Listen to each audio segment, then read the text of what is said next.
Your logo is the face of your brand and a reflection of your company's identity.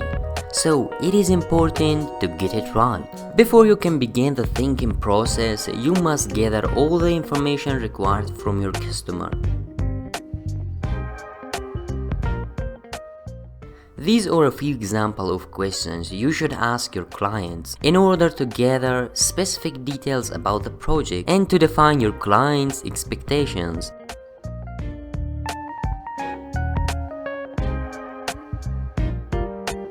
Before I start sketching and creating the logo, I look up for some references of suitable images and logos for the project and try to get inspiration from them.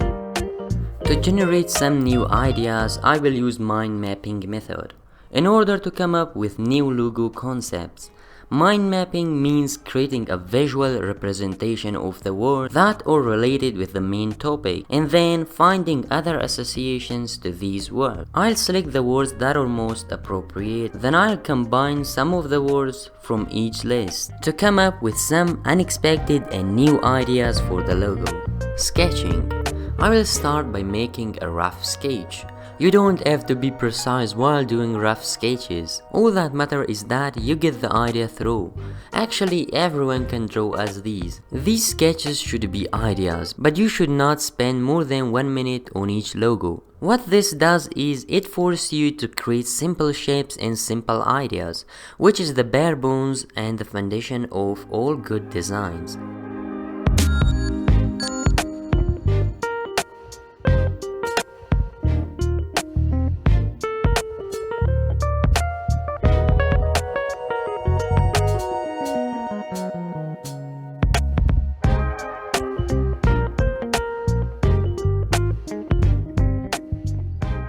It's not really that much art to find the best colors for your logo and your brand.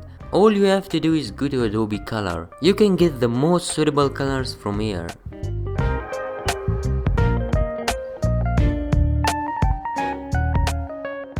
I will use Adobe Illustrator to vectorize my logo. Now take a photo of your logo and import it into the software.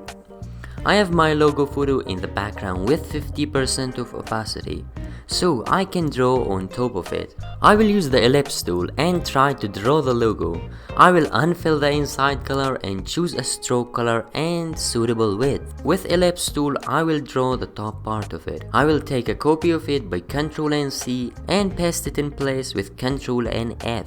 I will resize it and expand it a little more. Then I will draw a big circle for the body of the cup and adjust it in an appropriate position. I will switch to outline view to position it more precisely by pressing Ctrl and Y.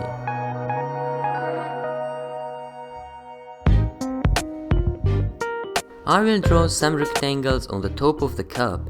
These would be the box inside the cup. I will edit the rectangle and add one more point to it and add a curvy look to it.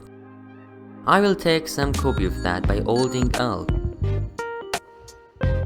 I think these are a little bit small, so I will select all of them, resize them and make them bigger. With the pen tool, I will add a line to create a perspective for the book. I will just increase the width of it a little bit more. I'll use the pencil tool and create the handle of the cap. I will use the outside line and resize it to have my inside line the same as this.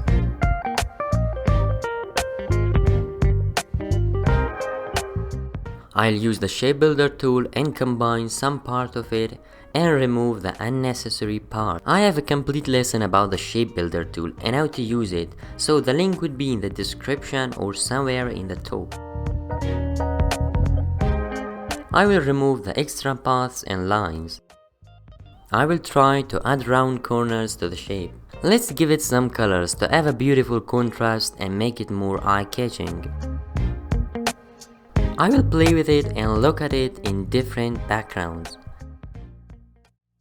Let me know in the comment if you enjoyed this video. I'll be grateful if you help this video to reach out to more people and help them to reflect their creativity.